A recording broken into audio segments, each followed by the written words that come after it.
Vasudevaya. Om Namo Bhagavate Vasudevaya.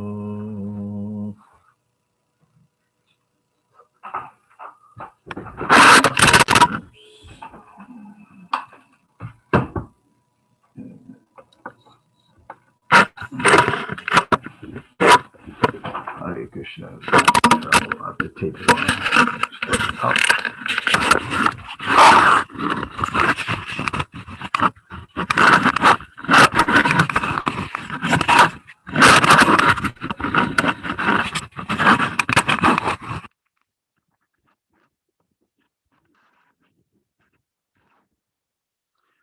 Let's see that thing. Okay. Bhagavad-gita, second chapter,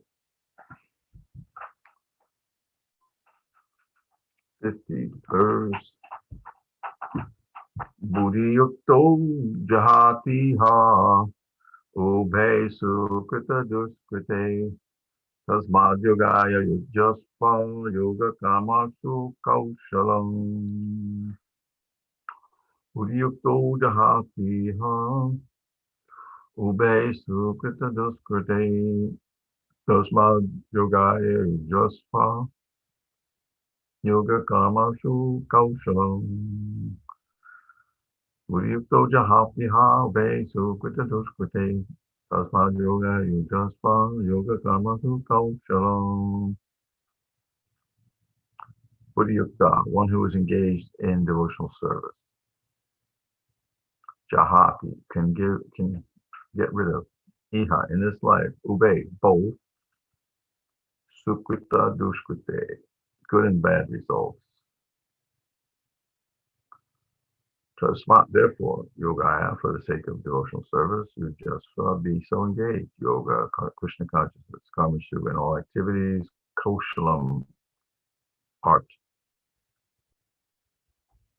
A man engaged in devotional service rids himself of both good and bad reactions, even in this life.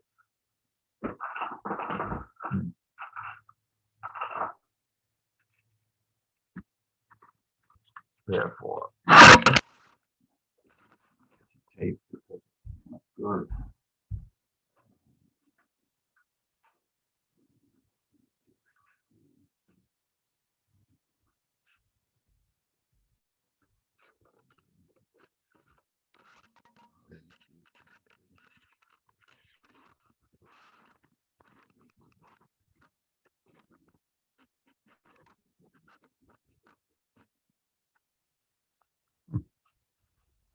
That's too high.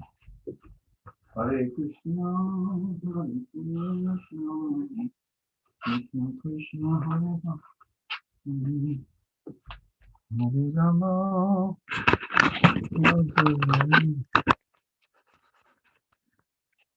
Rama Rama, Hare Hare.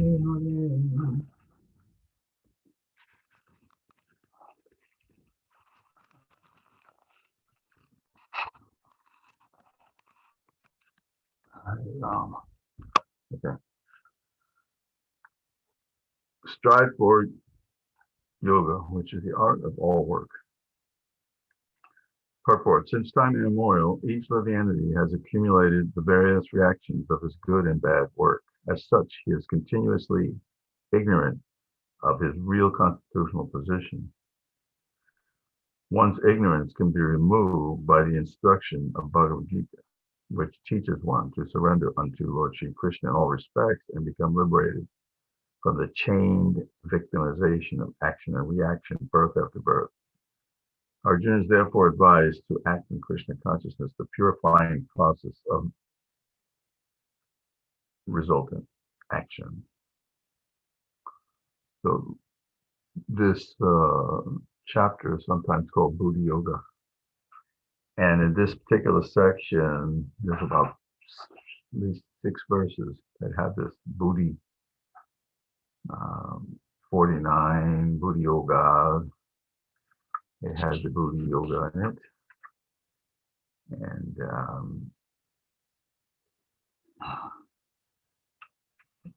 And then again in 51, Buddhi Yukta.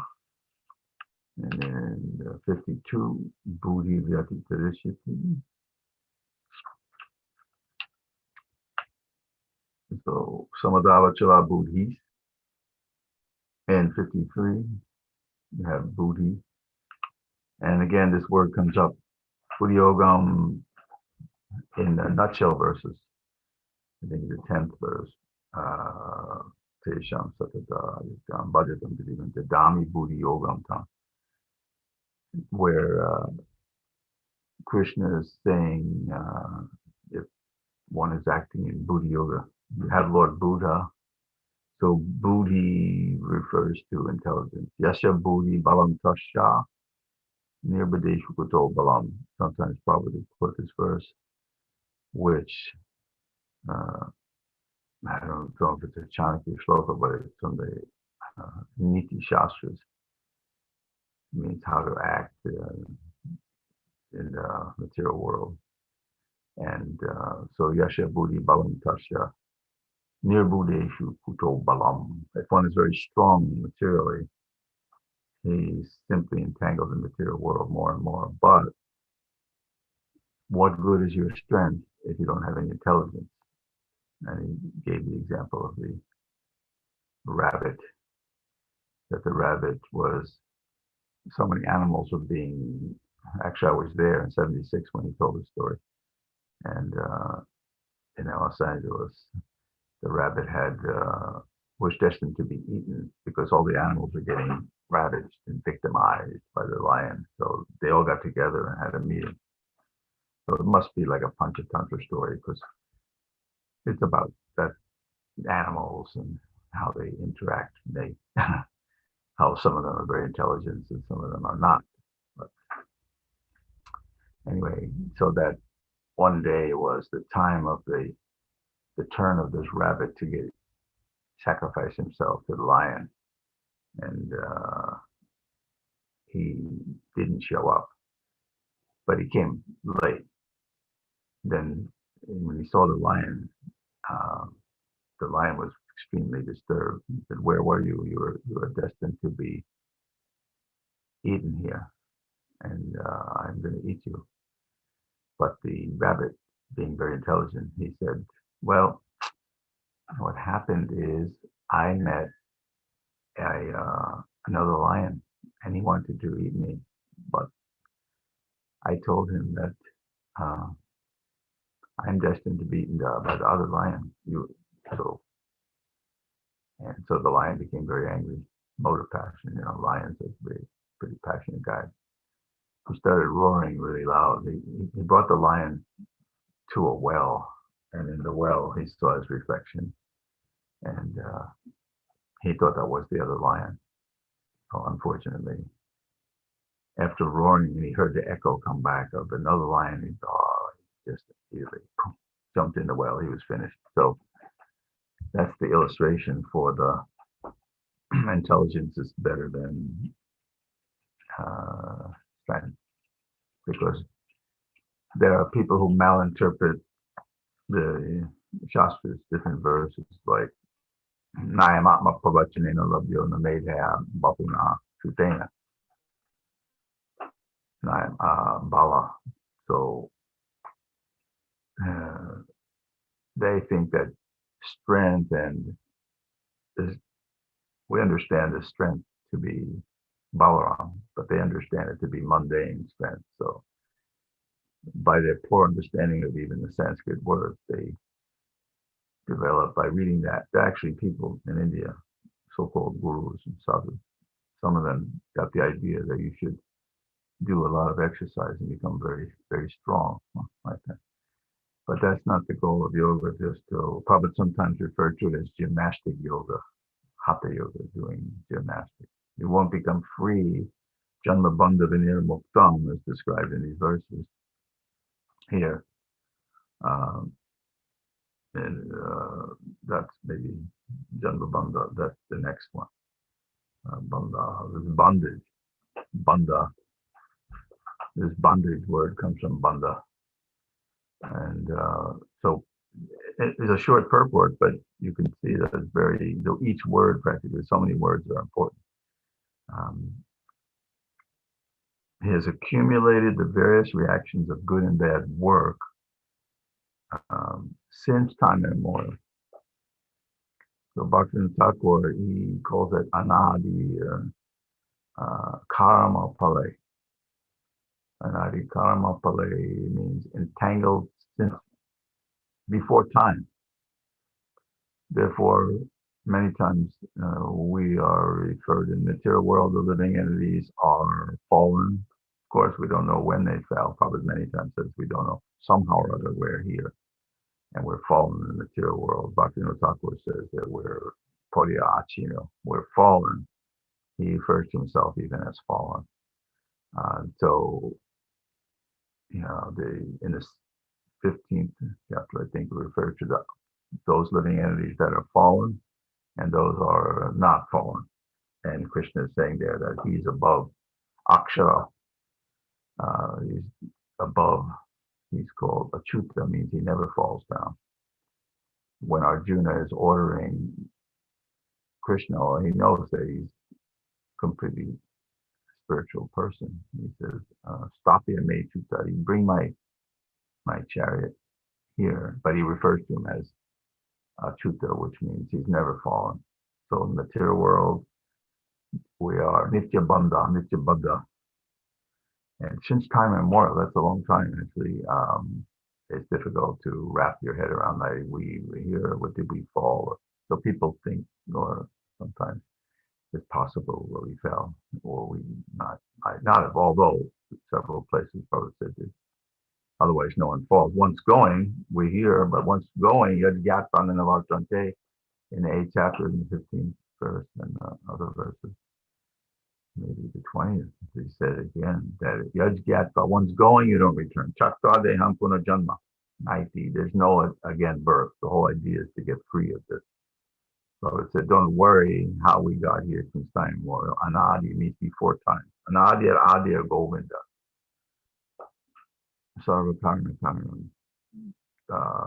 That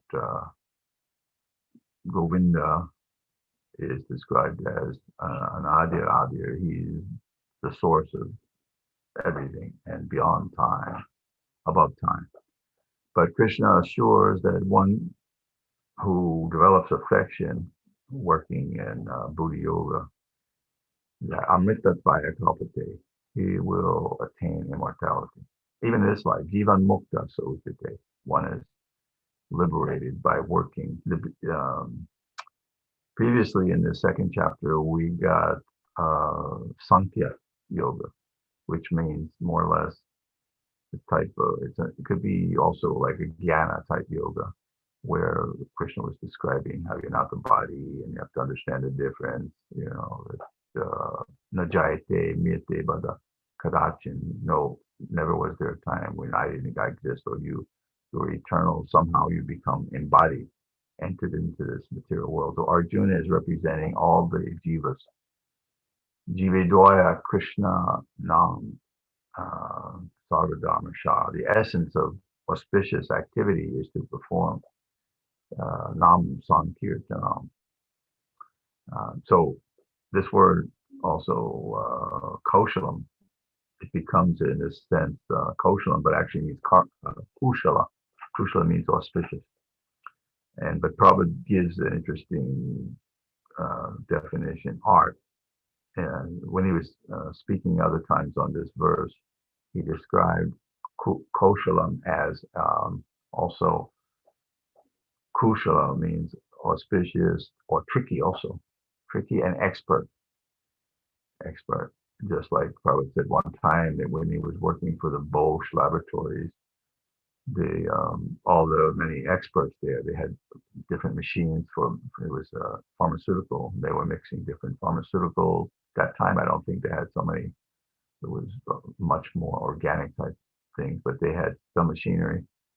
But several times the machinery would stop working, and although all the scientists were sitting there, but they couldn't fix the machines. And then one mystery, if you've been in Bengal and Mayapur or something, you always hear this word mystery. So such and such as a mystery means he's a worker, but he knows something, Prabhupada said this guy came and he wasn't a big scientist, but he just was knowing all the machinery.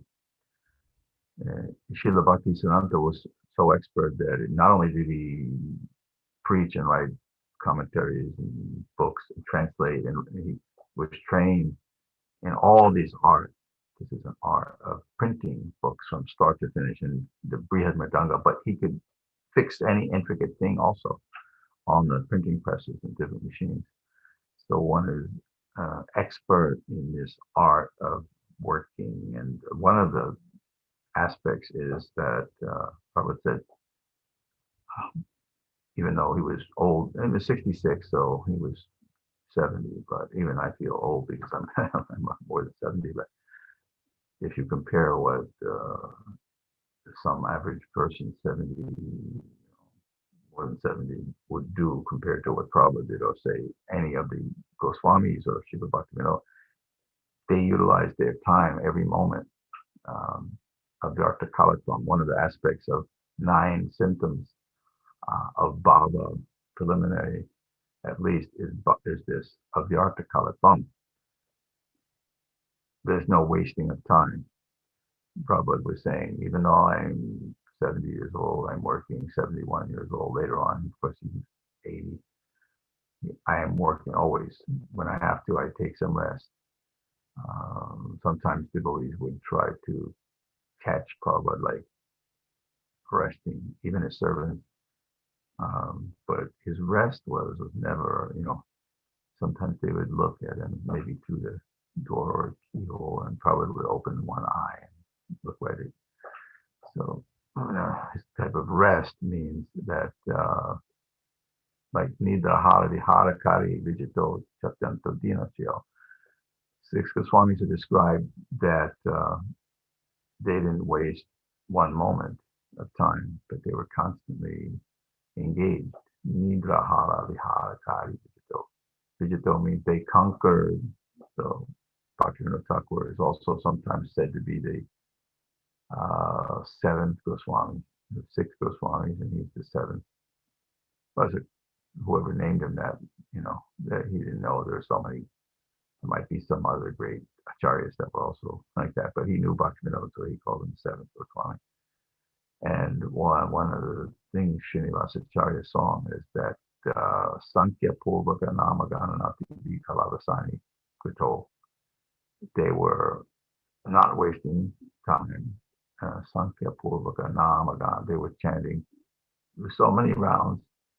And in the case of Raghunath Das, he was offering obeisances many, many times every day, thousands, hundreds of times. I don't know how many people were there in Radhakund those days, but he was offering obeisances many times. Sankhya Purvaka Namagana to be Kalavasani could go. Time was utilized, not wasted. Ayusha Kshana Eko Pina Labhyasan. You cannot buy back any time like that. Also, these great personalities, they feel almost obsessive to save all the fallen souls. It's sometimes described as obsessive, although they're in ecstasy, like Prahlad Maharaj.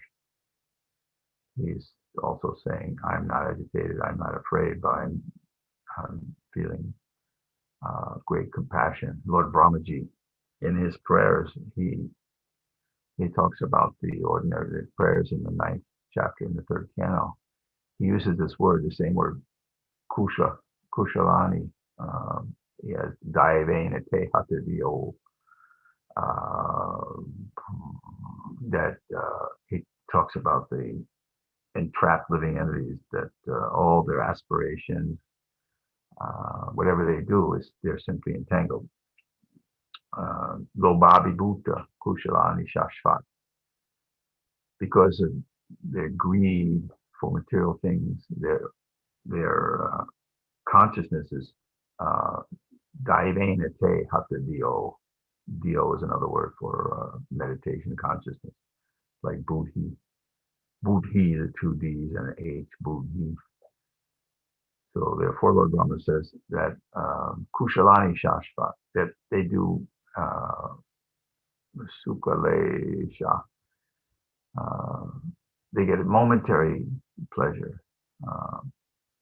and everything they do is called akushalani, or means inauspicious activities.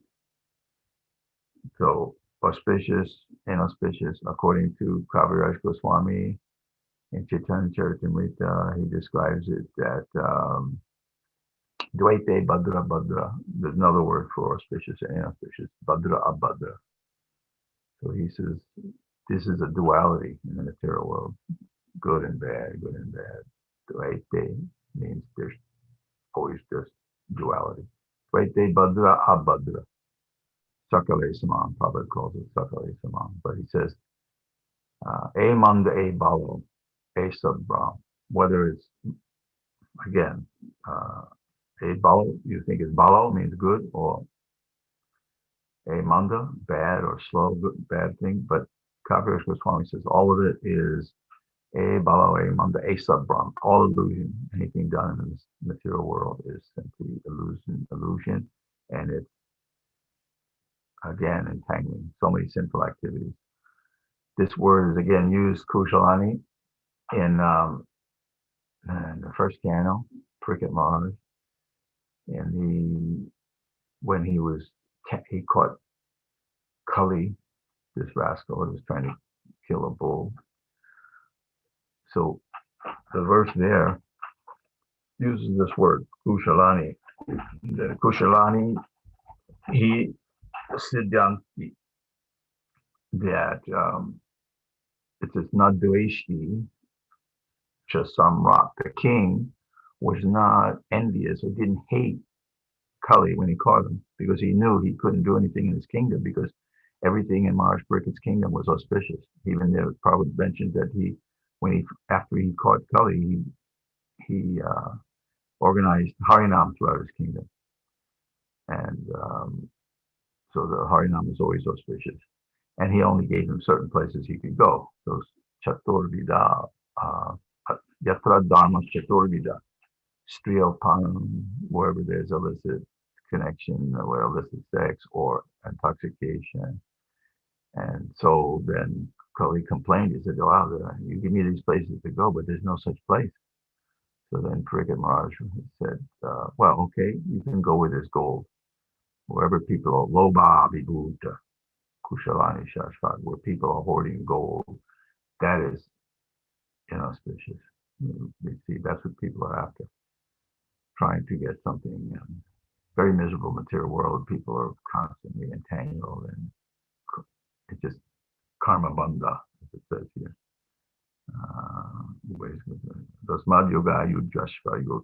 So the acharyas, this is shown here in Bhagavad-gita, that Shishashtiham Saimam Tam Papanam, where we read in that 7th verse in this chapter, how it said Arjuna was completely bewildered. Karpanya dosha pahata, because he felt karpanya means like kripana, like a miserly.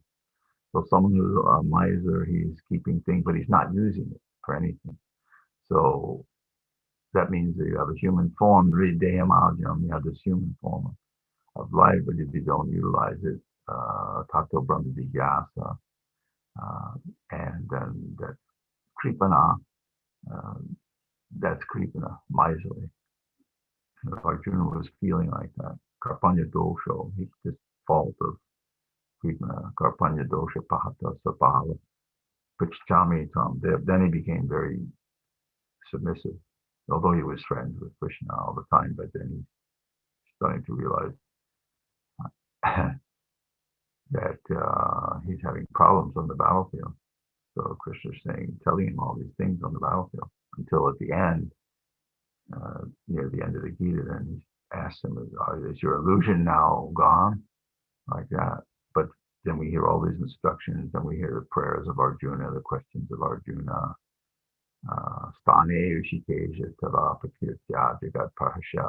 The most auspicious thing is this chanting the holy name, Mangala. Tasmad, in the 6th canon, we have these verses. It's also Mangala means auspicious, Kushala means auspicious. In English, most of the people, if you say auspicious, they have no clue what that means. But here in Sanskrit, there's many words. Bhadra and Mangala, and so many words for auspicious things. So um, we have these verses, the most auspicious thing, and another verse by Lord Brahma, he uses that word too. Tasmadidam Mangala Mangalaya, the most auspicious thing. Because with Lord Chaitanya, there's some prayers also that he is the most auspicious thing, the chanting of the holy name. Mangalam Mangale Vyopi, Madhuram Madhure Vyopi, Mangale Vyopi Mangalam. There's some Ashtakam, maybe Namastakam, one of them, I think Rupa Goswami is writing, or it's anonymous, where it describes the most auspicious thing, the most sweet thing, Madhuram Madhure Vyopi, the sweetest thing in the world and everywhere. Is the chanting of the holy name. Hariyanam Kevalam. Only the chanting of the holy name. From Brahma down to the tiniest clod of earth, there's nothing else but the holy name. And most auspicious thing. So if one takes to chanting, okay, let's see more in the purport here. One's ignorance can be removed by the instruction of Gita, which teaches one to surrender. So Gita means that Prabhupada would point out millions of times. So many Bhagavad Gitas were there in India and outside India, but especially in the West, nobody became a devotee. You had people who liked Bhagavad Gita. Imagine they had a pretty watered down version, but like Thoreau, Emerson, they read Gita, they loved Gita. Imagine if they had the actual Gita as it is. And we hear in the Gita Mahatmya so many auspicious things. Malinamochanam Pungsam Jalasnanda. It's like one bathes in the Ganga every day to become cleansed. And similarly, one has to constantly hear and chant Bhagavad Gita.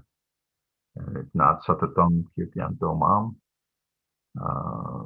chanting Bhagavad Gita, chanting Bhagavatam. This is the auspicious, most auspicious. Tasmat Sankirtanam Jagan Mangalamang Hasam Mahatam Api Gauravya Vidyaikantika Nishkitam. Therefore, it is concluded, with Sukadeva Goswami speaking to Parikshit Maharaj, it is concluded that the most auspicious thing, first in the sixth canto, in the beginning of it, after Parikshit Maharaj had heard all the crazy, horrible, totally inauspicious, hellish punishment, he was very concerned because Prabhupada said he's a Vaishnava, so he was feeling his heart was breaking for all the living entities. Therefore, he said, "Now what can be done? Tell me right now, what can we do after hearing all these horrible things? How na ogra yatanam neya tan maybe akata maharshi. Tell me how they can be delivered from all these inauspicious things that we've been hearing about." So then Sukadeva was proposing so many things that, well, you could Praishchittani Chiranani, do Praishchitta, which is the performance to try to counteract a inauspicious thing with an auspicious activity. But he also, Sukadeva said, but actually, Manye Kundra Shochava, this is like an elephant baiting. When you try other processes of atonement, it's like the elephant is it's kind of a smart elephant, especially Gajendra. He has all his prayers. But elephant can be very intelligent. But still, he's a fatty animal, Prabhupada said, and the habit is to, again, after bathing, goes back in the mud, he rolls around. That's what he does. So Kundra means the elephant, Shochava, the so-called bathing of the elephant, which is, again, takes on mud. And then he talks about cutting down the bamboo shoots. And interesting, I was in Maui when I first joined, and we had a couple of acres. And sometimes we go out there and try to plant a garden, or just take out some of the bamboo. It'll grow after like a couple of days when you cut the bamboo, because they had the most fertile soil there, volcanic black soil. And then after like 3 or 4 days, then the bamboo is already coming up a foot or something. You're like, wow, the elephant leaves are growing overnight and it's showing up like that. So cutting these things, he gives his different examples. Finally, he says, Krishnarpita pranas tatpurusha nishevaya. You should take shelter of tatpurusha is a person, Bhagavat. Echo Bhagavata Bharo Aro Bhagavata Shastra. There's the person Bhagavat, there's the Bhagavatam, and there's the person Bhagavat. So without that person, and Krishna says here also, that one should approach the Guru. Tadvidhi Pranipatena Pariprashanena Seva. There's a long list in the 4th chapter of so many things. Also, the word buddhi comes tadbudayas taratmanas tanishtat tatparayana gachanti punavati. The word buddhi is coming up here and there in the Bhagavad-gita. And the 5th chapter, na prahirshet priyam prapya nodvidet papit priyam. Prahirshet priyam prapya nodvidet papit priyam. Stira buddhi asamudho. Stira buddhi, one who is a steady intelligence. So this is another thing, is a synonym for intelligence. So Prabhupada says those who are not devotees, they cannot be considered intelligent because they're not utilizing their buddhi. I know when I was in India, we have sometimes we say, kichu buddhi, joke around. Someone has a tiny bit of intelligence. Actually, Prabhupada said that about one of our famous leaders in ISKCON. He said that most of you are not intelligent, but such and such person has some intelligence. One should be intelligent. There's one recording where Prabhupada is installing the deities in LA in 73, and then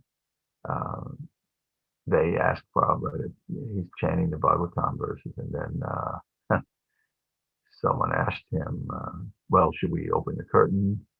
Or what should we do now? And Prabhupada said, you should be intelligent. So, yeah, so I have to be intelligent. This is Buddhi Yoga. Buddhi Yukto Jahati. Ha means Jahati. He gets rid of all the inauspicious. And just like our Raghunath Das in his Manashiksha, he's telling, don't do auspicious, inauspicious. Don't do dharma, adharma. No dharma, not dharma. Don't do dharma and adharma. Not adharma, not dharma. Nirtam Shruti Gana Kila Kuru. Bhaje Radha Krishna Prachura Iha Tanu. So don't do adharma, don't do dharma, but you should very intensely worship Radha Krishna. He's telling his mind. Remember, these are the Manashiksha. Shiksha means he's instructing his mind. But Raghunath Das, at least he's in that position. We're not in the position. Ordinary persons, they cannot. We can pray and try to Bhaju Hure Mana Shinandanandana Abhaya Charana and Govinda Das's song. He's also he's asking his mind, like that, making a deal. Please, Sita Atapa, this world is full of these dualities, heat and cold, auspicious, inauspicious. So, that verse by Pariksit Maharaj, by describing Pariksit Maharaj when he chastised Kali, it was, Prabhupada says there, because the verse says that Pariksit Maharaj knew that he was not angry or envious, not dveshti.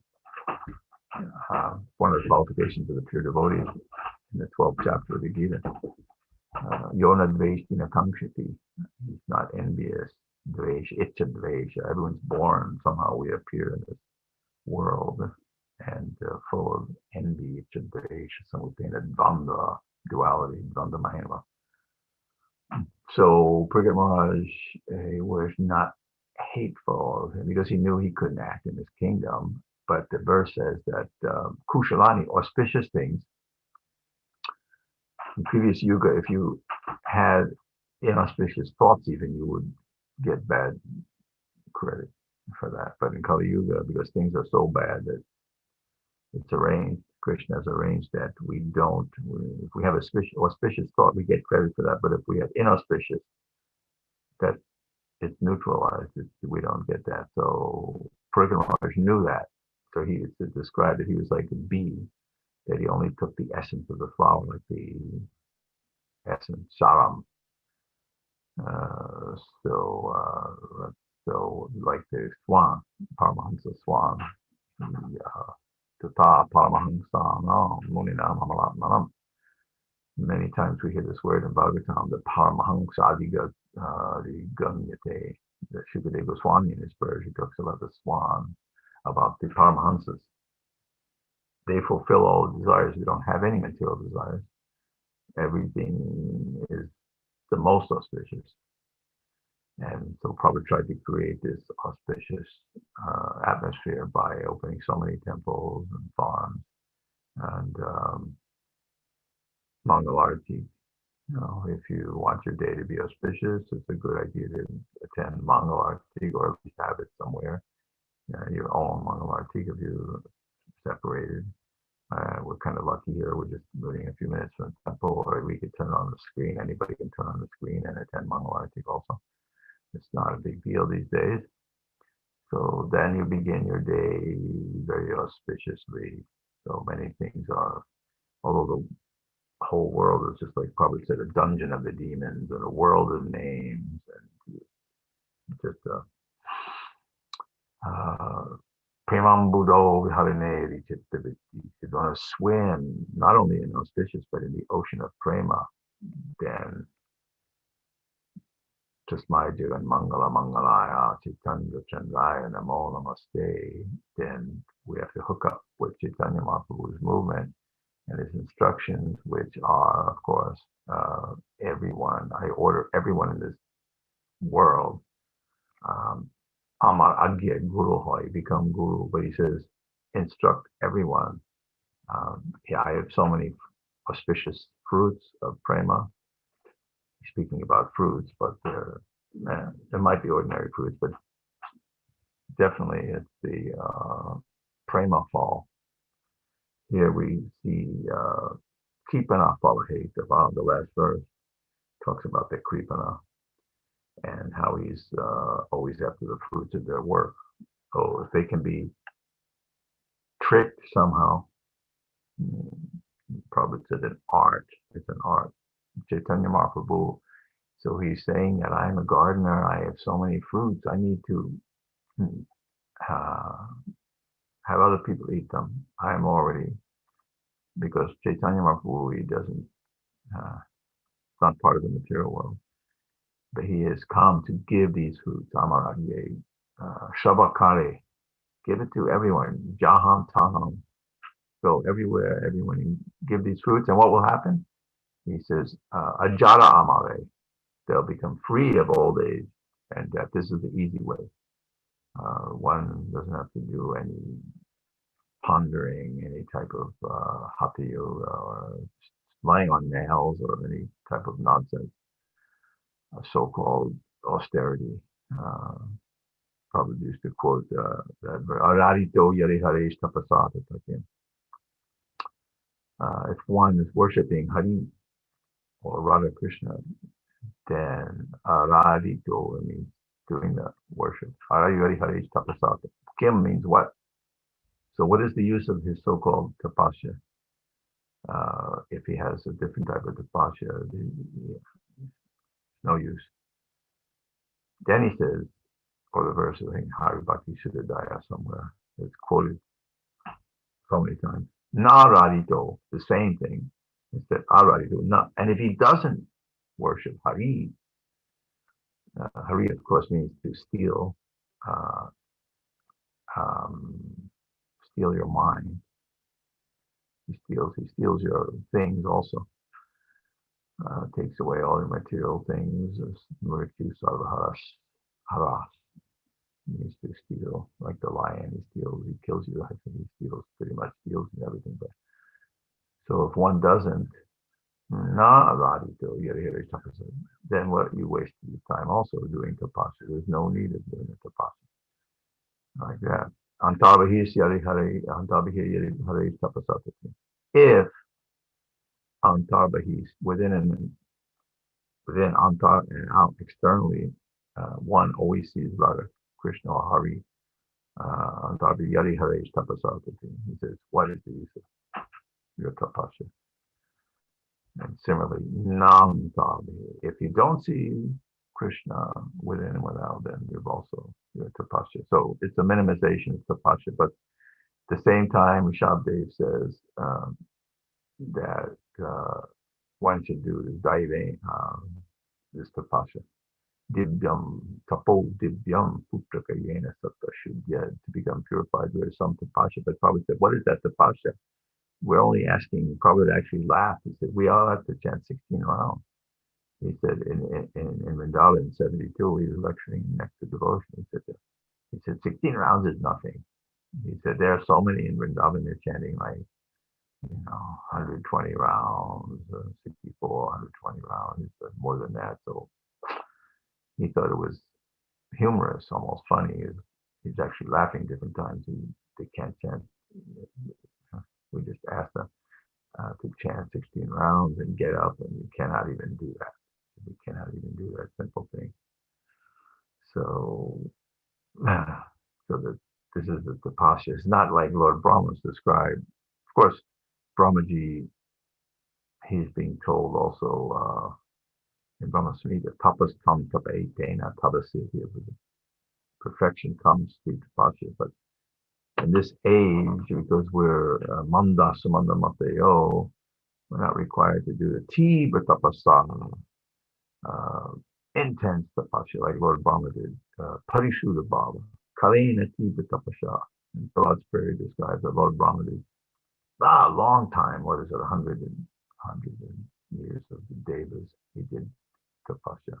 He was told tapa, he didn't even know, but he did it. He understood it since he's the most intelligent person. Ingenuity describes ingenuity. So this word also, koshalam, is like Mahaprabhu Chaturya Pava. In the 7th chapter, the Adi Leelas described that Lord Chaitanya has so many tricks. Chatur means tricks, tricky, very tricky. And so one of his main trick is that he takes sannyas when he's 24, takes sannyas. There's no need to go to get to take sannyas. But he shows that tattva in the 11th canto, we have this verse describing the Sadbhuja. Tattva sudustija saripchita rajalakshmin dharmishtari vachasa. He, as Mahaprabhu, he gives up his sovereignty over Lakshmi. That means he's completely renounced.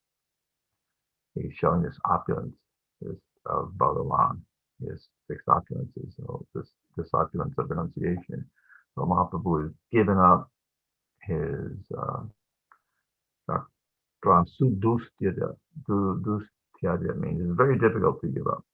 Most in the material world, everyone's after Lakshmi, but as Chaitanya Mahaprabhu, and he's Krishna, not Chaitanya, Krishna Jagati. He's not different than Krishna. He's Radha Krishna, but he's Krishna. So he shows this opulence, and he runs after Mayam Ragam Dayata Yebsha. Dayata means he's full of mercy, and he's running after us. We're so attached, running here and there, trying to become more and more entangled, but he's chasing us with so many tricks, Koshalam.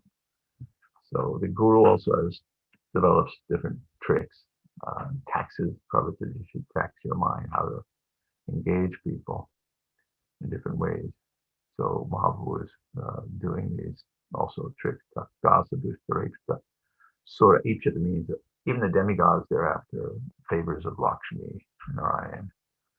But Mahaprabhu is giving that up. Mahapriyashi gahe nasti bhaya cha priyavadani aranyam tena gantavyam yataranyam tadhyam, means that if one has the Mahapriyasha, a very nice mother and wife, which Lord Chaitanya had, perfect mother, perfect wife. I mean, Jagannatha's mother is, you know, not different from Devaki and all these. So Yasoda, his mother, not different. Still, he gives it up and he takes sannyas. He gives up everything just to chase after the suffering living entities. Chakra Sudusta Sarepchita Rajalakshmi. Rajalakshmi means sovereignty of a Lakshmi.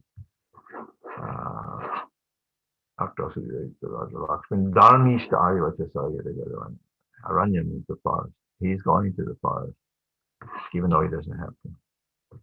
So that's a trick, one of his tricks. Of course, he used to perform so many tricks. As a youth, immediately he learned all the shastras, and of course he didn't have to learn, but he knows it. He tricked that. How did he trick that Kashmiri Pandit, Keshav Kashmiri? He came to the Ganga without smashing a guy. In fact, when other students were laughing, he kind of indicated, no, don't do that, don't. Because Keshav Kashmiri heard something. He said, oh, I go to Navadvip, I will conquer all these. But in the back of his head, he heard about one boy who was a super genius, but he didn't think much of it. But when he got to somehow or other, it was at the banks of the Ganga, some higher arrangement. And the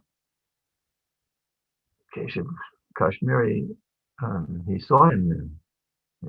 Who's that boy? He looks very Mahaprabhu, Nimai Pandit is so attractive, and he had these other boys around him he was instructing. And he was surrounded by many people, though, the Keshav Kashmiri. We don't show that in the picture. I guess I made a picture like that, but I didn't show all of them. He rode on an elephant, and he had many attendants and other brahmanas, and he wasn't that small-time person like that. But he saw him. He said, "Oh, who are you?" He asked him. He said, "Oh, I am my Pandit." Oh, he said, "Actually, I heard about you as some sort of grammar teacher." I said, yes, I am a grammar teacher, but somehow I can't really explain the grammar. I tried to explain the grammar, but they don't understand. I'm not very good at it, but I know I've heard of you. You're a great pundit, and you've conquered all over the place, Bharatvarsha, different countries you've gone. We can ask you one favor: if you could just give us some shlokas praising Mother Ganga, please. Very humbly, he asked like that. And so he said, "Oh, of course, I can do that." So it's not clear if he composed every shloka within Chaitanya Charitamrita says 3 hours, and Chaitanya Bhagavat says 1 hour. Or whether he actually composed every one of them or he knew them, but either way, he recited them, these shlokas, very like the blowing wind. It's a ba ba ba ba ba ba ba ba ba. And, it's not that easy because obviously composed, if not all of them, some of them. Maybe he quoted a few. We don't know. It says composed. In other places it says he recited. But either way, he did it. And so Nimai Pandit was listening with all his students. And, wow, you're really amazing, But if I could ask you one question, that in the 64th verse, and immediately the Pandit was thinking, what is that? How can he remember that in the 64th verse? And he said, but in the 64th verse, can you imagine if somebody chants 100 verses just to have a brain to figure out which one was the number 64, what to speak of?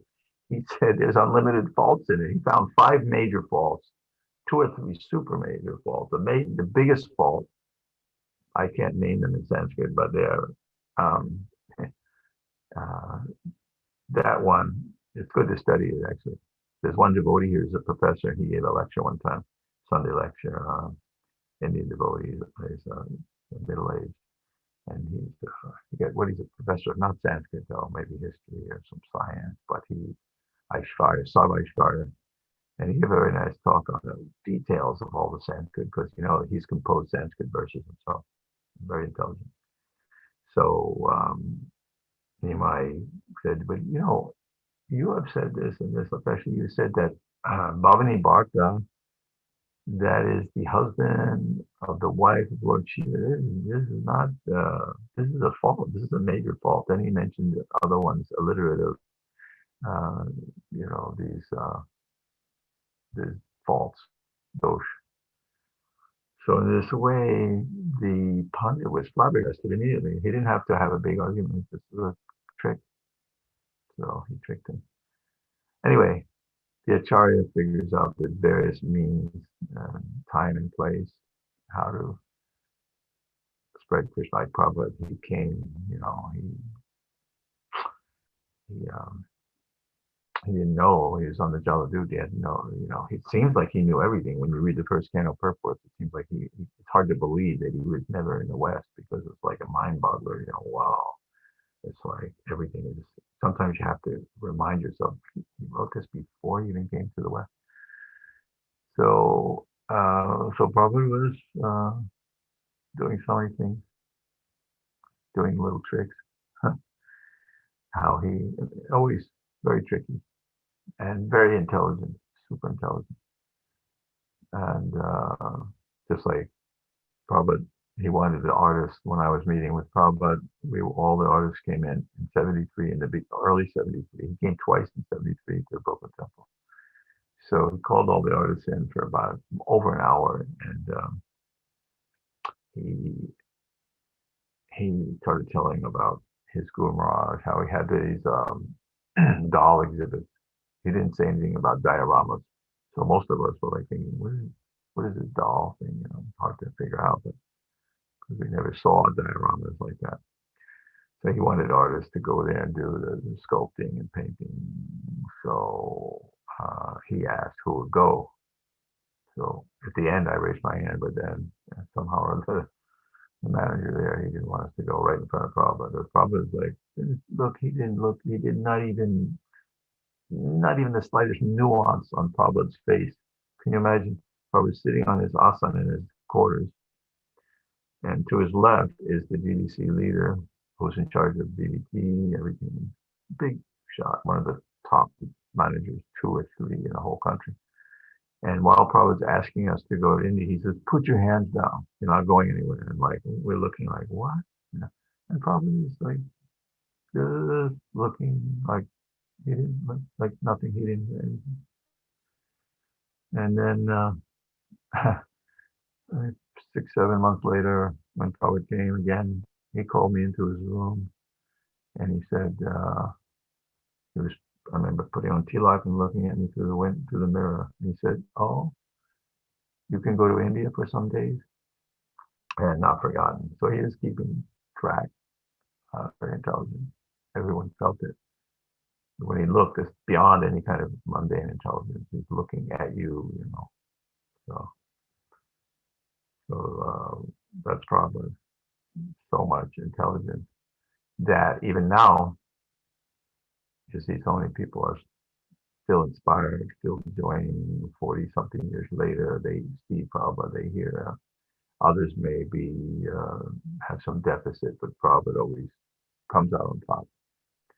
Everyone's working on that energy, Balakriyacha, because he said, I am always inspired. I don't have any time for it. Bhaktivinoda Thakur, he printed like over 100, 110 books, many of his own books. He also printed other books, translated books. And at the same time, he had a big family with 10 more children. And he was traveling around. He was sick. If you read his autobiography, Likita Jivani, the story of my life. It's like only 140, 50 pages, but it's just a letter that he wrote. And he could remember every exact date. If someone asked me, write this and write that, I could generally say, yeah, I went there that year. But he was writing according to the exact date, who he met, who he was with, what he did, what he ate that time. And the same time he He had a very regulated schedule where he would go to bed at a certain time, sleep for a couple hours, get up. He ate exactly like that, and he had apportioned his time exactly. Avyartakalaksam, no wasting time. No wasting time. Just sanimite varam tyago, vinashe niyate sati. I think that's a Chanakya Pandit. Prabhupada quoted it that you have to give up the body anyway, so do it for a higher cause. Like Prabhupada would say, so many times you've been born, bhutta, bhutta, paliyate. Now, Mrideham you have human form. Mrideham, 11th canal, 12th canal. Mrideham Sulabam Durlabam. This Mrideham, this body, human body, is very rarely achieved. And it's a very amazing thing, vehicle. But Sa'atmaha, if one doesn't utilize it, then he's considered a killer of the soul. Sa'atmaha. Mrideham Sulabam. Chak. He said, Tornam yatate napated. Before, pated means falling, before losing the material body. Tornam, very quickly, Tornam yatate that. Aram Mrityu Yav. Aram Mrityu means taking so many deaths, births, deaths. Because Janma Bandha means, where was Janma Bandha? In the last verse, or the next verse. Janma Bandha. In the next verse, they have the word Janma Bandha. That means bondage to a birth, taking. But Prabhupada says that it's actually death. Janma Mrityu Jaravyati, because it's not just birth, but then you have to die and you get sick and you get old and miseries. So therefore, Brahmaji in his prayers, he's describing Daivenite Hatadiyo Bhavada Prasanga. Lobabi Bhutavana, so Kushalani. And he has his other verses where he describes how they're suffering, and he's just full of compassion for all these suffering persons. Hunger and thirst. She stopped it.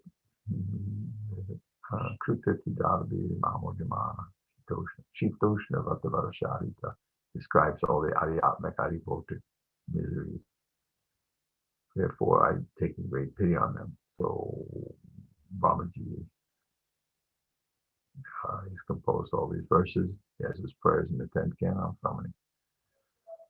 Brahma Sampradaya. So, all these acharyas have devised, according to time and place, different ways to engage people. Bhaktisiddhanta, he broke, he didn't mind, he broke with the tradition of people wearing white. In fact, it says right in the Chaitanya Rita that Rakta, what does it say? That one should not wear a red cloth. That the Vaishnavas don't wear red cloth, they wear white.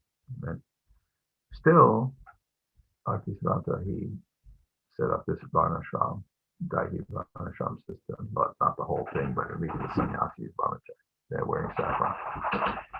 He thought it was very effective. He saw other nonsense yogis doing, but the people respected it. Because everybody wears white, so if you're all Babaji wearing white, it's not a big deal. Nobody with saffron. So he introduced that, one of his tricks, and he organized things, so not disorganized. And he took Rupa Goswami seriously. Rupa Nuga Variety, Siddhanta Dvanta. He doesn't tolerate anything against Rupa Goswami's Siddhanta Dvanta Harine. And he Sambandha, he gives a Sambandha to their relationship. He's giving it out to everyone. So even Bhaktisiddhanta would agree to, we had that Anderson or whoever he was, the Viceroy coming to Calcutta. He said that you can feed him meat, go or get him from the shop. As long as he'll come, I can meet with him. So it's, he's taking a chance, but he can do like that.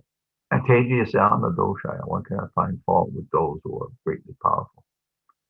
Prabhupada didn't tell us to start feeding people meat, but So Bhaktivinoda did maybe one time, did it just to. And he dressed as men even. You can see pictures, they're dressed in black.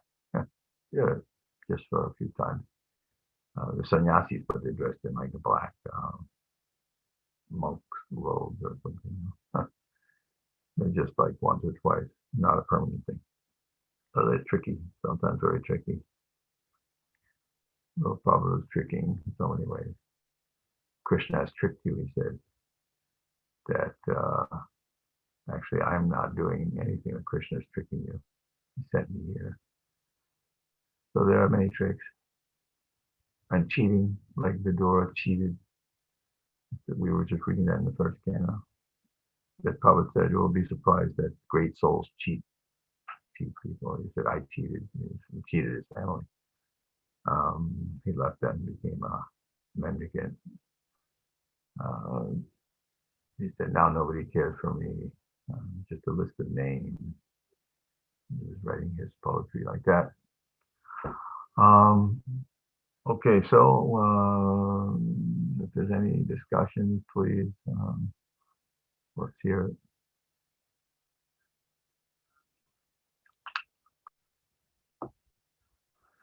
Anyone has any question, discussion?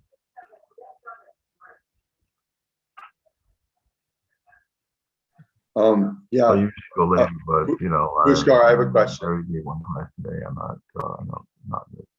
Can you hear me? Long, but an hour is plenty for me right now. Can you hear me, Puskar? Is a question? Go ahead. I mean, say it. Can you hear me? You can hear me, Prabhu? Can you hear me? The sound. Are you talking? I don't hear you. Yeah. Oh, that's because my speaker went off. Sorry, it goes off after. I don't know why it goes off. It doesn't. Go ahead. So now you can hear me.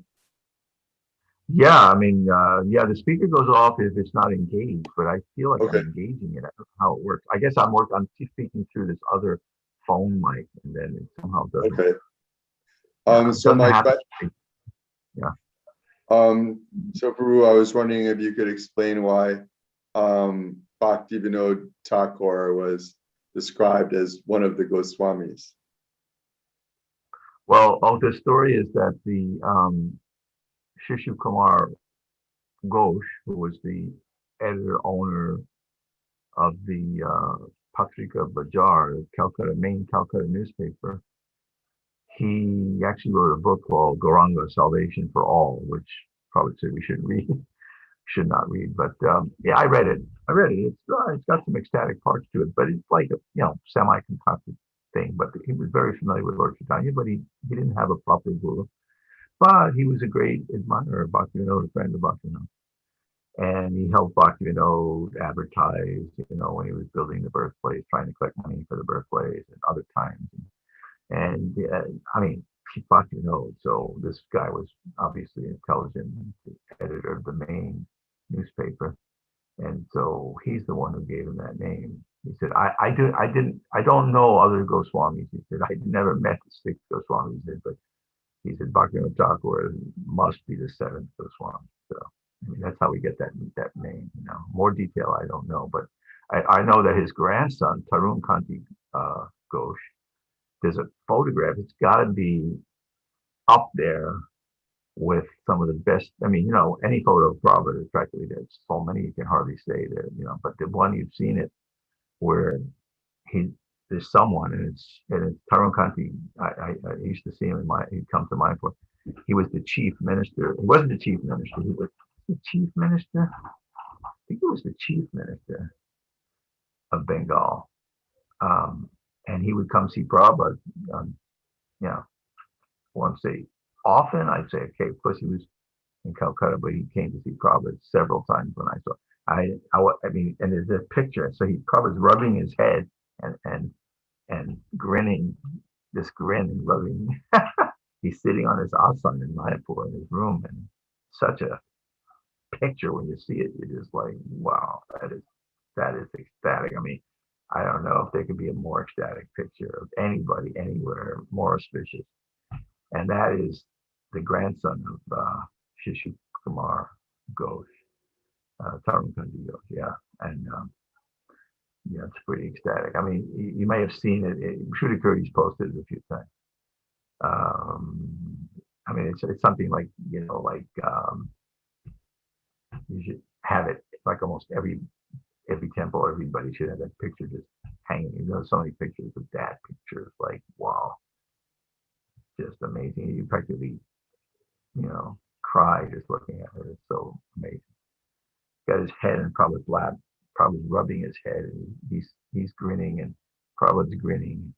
It's just, yeah. He's the grandson of that fellow who coined that term.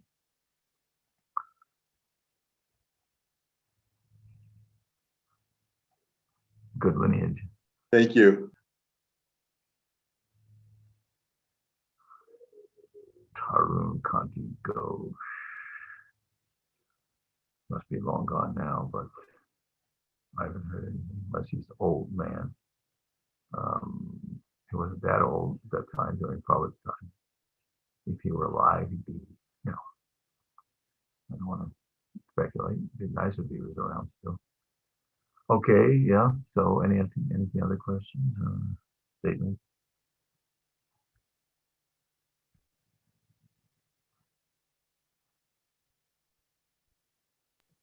Parul, do you So have any that's how question? Parul, you usually don't have Rupa questions. Maybe you have one? Rupala's got the name, the title of his book.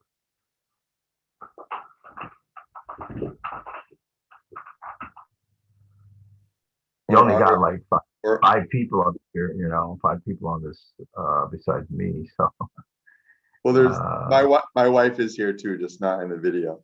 So there's one more. I don't know what happens in the summer. People drop off or something, like we had some class on Saturday morning in Miami. There was not that many people to begin with, but last time it was just me and Prabhupada Damodar Swami. So I said, I'm not gonna, he likes to hear me talk, but I said, I mean, don't get that. I don't feel like I'm gonna give a class to like one Swami, I'm a householder. He's a Swami, of course he gives classes online, but yeah, things we could quote Bhagavatam, Tatas Chanuridam Dharma, but many things are increasing in Andam Buddhi Bharta. They're increasing. Nitya Nirvana, Vayamana. Anyway, they're increasing. They're also in some ways they're coming up, going down, up and down, vicissitudes of the material world. Prabhupada said, oh, there are Nardmunis here, but he could see Nardmuni there and get fired up, but I can't see Nardmuni here. I'm not Prabhupada. Most of Prabhupada's classes were like 20 minutes, half-hour class. Prabhu, can I ask a question about your service? Oh, you sure? I mean, I got a shloka here. I wrote this shloka down. Mega chanam nadurdinam tadinam durdinam manye, which dina means day. So here it says mega, cloud. Even though it's cloud covering, it's a cloudy day basically. It's not a bad day. This is only in your mind. So in other words, there's no hindrance to Krishna consciousness. It was in reference to that. Mega chanam nadurdinam tadinam durdyam manye durdinam tadinam durdinam. Yeah. Anyway, yeah. What was that about my service? Painting? I'm wondering. I'm wondering how during the last year plus with the pandemic, I was wondering if it affected your devotional service as a painter. I didn't get that many commissions. I had a few commissions, which I did, and some stuff is unfinished. Like as soon as you got that painting of Radha Krishna, which like, probably worth $1 million, but I decided to copy one, about that, but I made it a little smaller. I never finished it. That's an indication. It's about 65% done, and I keep meaning to do it. Then I've got 7 other paintings that need to be finished, some of which have been here for years. But I've always worked like that. Like unless someone, I had to do one painting recently, had to be done, and I had a deadline. But if I don't have a deadline, then the paintings can go on. They like that. Sometimes I get a inspiration, or another artist comes and gives me some feedback, and I think, oh yeah, and I just fix things. Or I see something in a book and I say, well, that's a good idea. I'll steal that idea. Okay, and I fix them. But otherwise, if there's no imminent deadline, that's why Bhaktisiddhanta was at one point saying, or the people, the Gaudiya Godbrothers of Prabhupada, especially, I think Prabhupada mentioned it, that he would keep the temple slightly in debt, keep the devotees so they're constantly where. In fact, there's that story Uddhama Shloka told about when they got to Toronto temple, and Prabhupada was in the States or something, and they talked to him. They said, there's this really nice place, Prabhupada, in Toronto, and we could get it, but it costs, so much money. In those days, it seemed like a lot of money. Probably not that much now, probably a little. But Prabhupada said, how much is it? He hadn't seen it, but he said, why buy anxiety? Don't, just anxiety like that. So then they took some pictures or something, and they went to see it, and they told Prabhupada, or he came and saw it, and then he said, just get it, get it. So that he was saying, don't buy anxiety. And then when they said, Uddhama Shloka and the other leaders, they said, but Prabhupada, you said we shouldn't purchase anxiety. We said, no, he said, there must be anxiety. He pounded the desk, apparently. There must be anxiety for Krishna,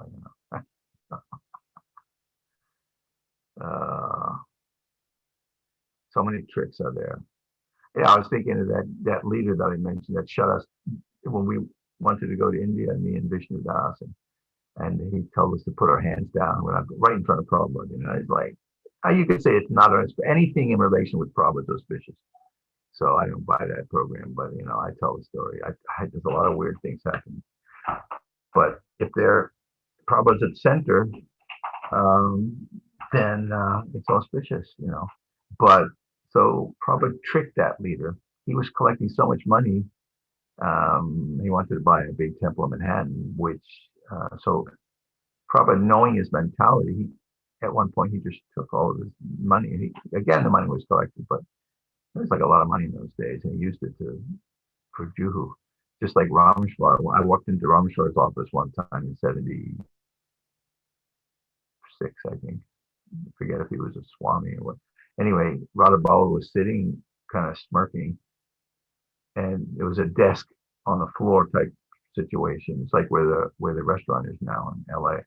So I didn't even see Rameshwar when I walked in, but he was lying behind his desk and then Radha Bala said, "Hey, show Pushkar that letter you just got from Prabhupada." He reached over behind where Rameshwar was and plucked the letter off of his chest. And the letter basically said, you can read it in the database or something. Dear, so and so, because the LA BBT had quote lent something like $90,000 or $100,000 worth of books. It was a huge amount to India. They didn't have books, so and they had life members had to get books anyway. So Rameshwar wrote to Prabhupada and said, well, when are we gonna, get our loan to India back? The letter said, no, India is a poor country. You cannot ask for the money back. Plus, you should send another $150,000 worth of books or something.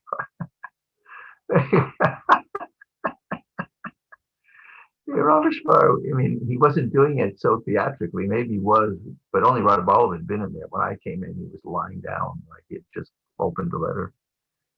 So tricky, probably tricky. Yeah, you sent 100,000. You want it back? Sorry, India's a poor country. Send another 150,000. Not only aren't you getting it back, but send. Prabhupada's a guru. So everything is done gurohitam, right? Brahmachari guru kule vasandanta gurohitam. People would forget that, like Jamal TKD. He said, but Prabhupada, he had some ideas that Prabhupada didn't like. So Prabhupada said, I think it would be good if, well, he said, I think I should just go to China, Prabhupada said, yes, you should go to China. And then he said, but I can't go to China, Prabhupada. I have so many men. No, they're my men, not your men. So the guru is tricky. Don't try to trick. Don't play diplomacy. Prabhupada said that in reference to that New York situation. If you hear Who the was lecture, who was who was Prabhupada talking to there with the China? Bali Marjan. Bali Marjan. Oh, He said, don't play tricks in diplomacy with the guru. Your spiritual life will be lost. You might get a material thing, but your spiritual life will be lost. Yeah. It's like Bali Marjan literally told me and Bhardraj, because after Prabhupada spent an hour dispatching artists to India, we were trying to figure out how to get the money. And he said to us, I mean, I'm not trying to make enemies with Bali Marjan. I'm just telling it as it is. He said something like, Prabhupada doesn't really know the situation. Like, he doesn't know. Like, we were looking at each other, me and Bhardraj, like, did you just hear what I am? You know, like, do you think that we are like the dumbest guys in the world? Like, you just said that about Prabhupada. He doesn't know the situation. It's his movement. He's maintaining it. He's managing it. He's inspiring it. He's everything. And you're saying he doesn't know the situation? Like, I don't think so. You got a problem here.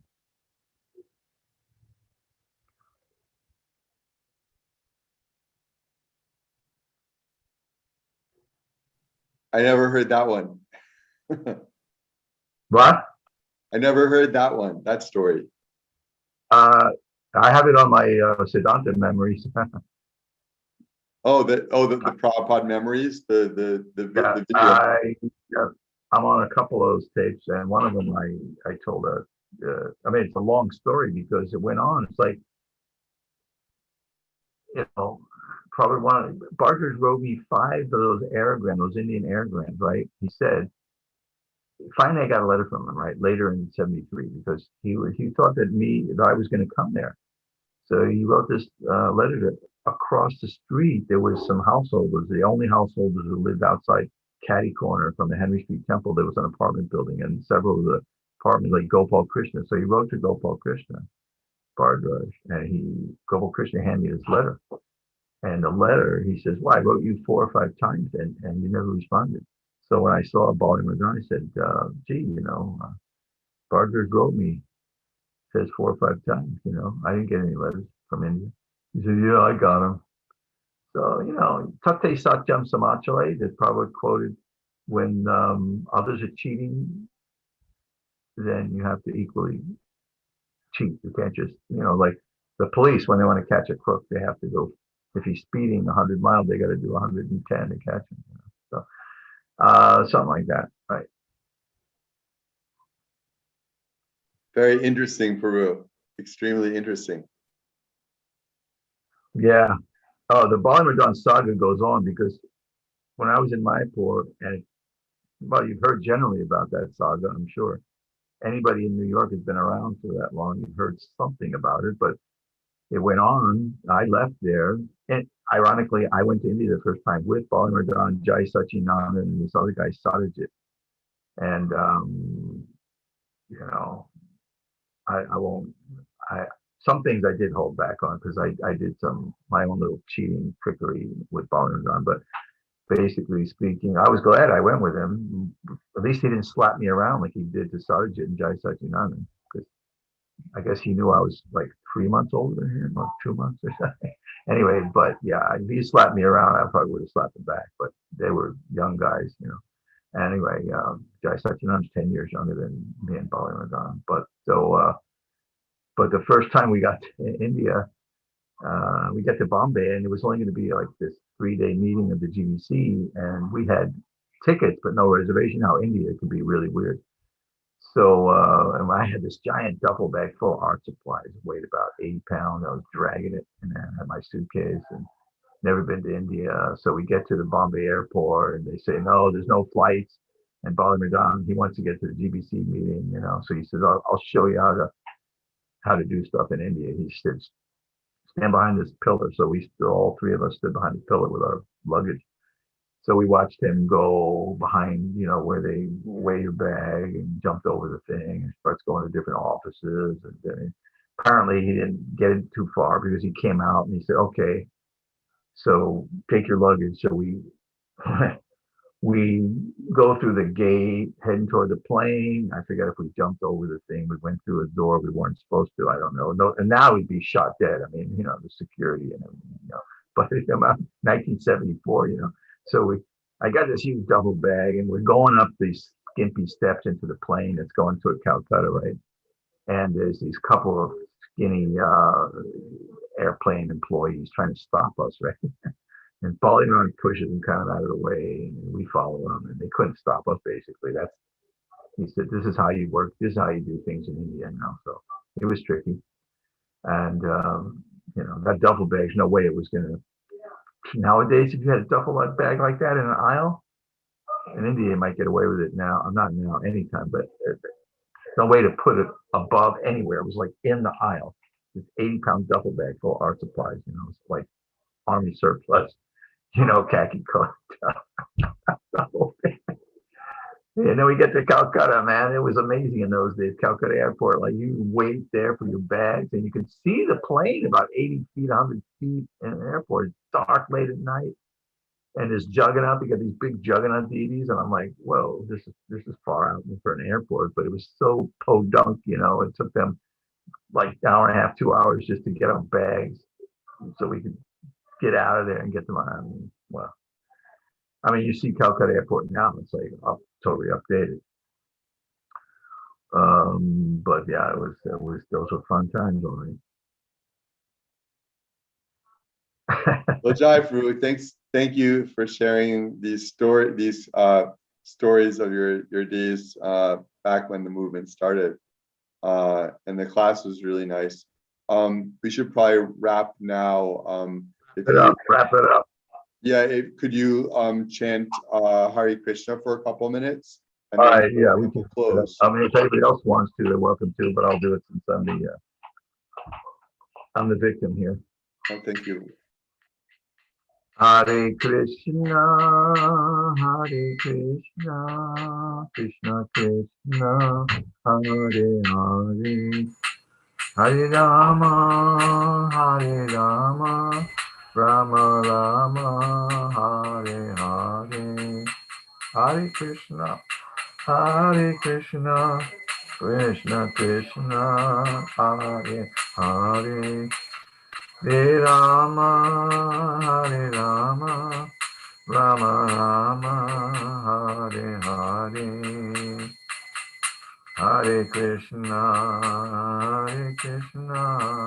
Krishna Krishna, Hare Hare, Hare Rama,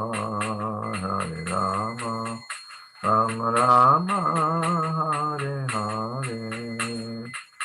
Brahma bole chaptor mukhe, Krishna Krishna, Hare Hare.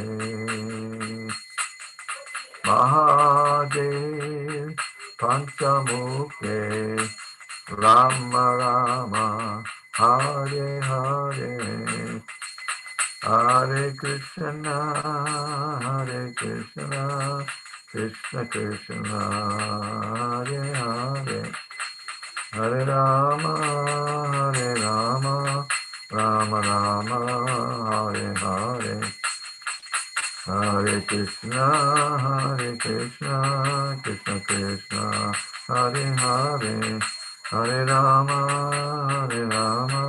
Rama Rama, Hare Hare.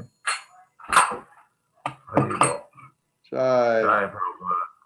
Jai. Srila Prabhupada ki jai. His Grace Puskar Prabhu ki jai. Jai. Please join me expressing appreciation for Puskar Prabhu. His Grace Puskar Prabhu ki jai. Jai. Haribol. Haribol.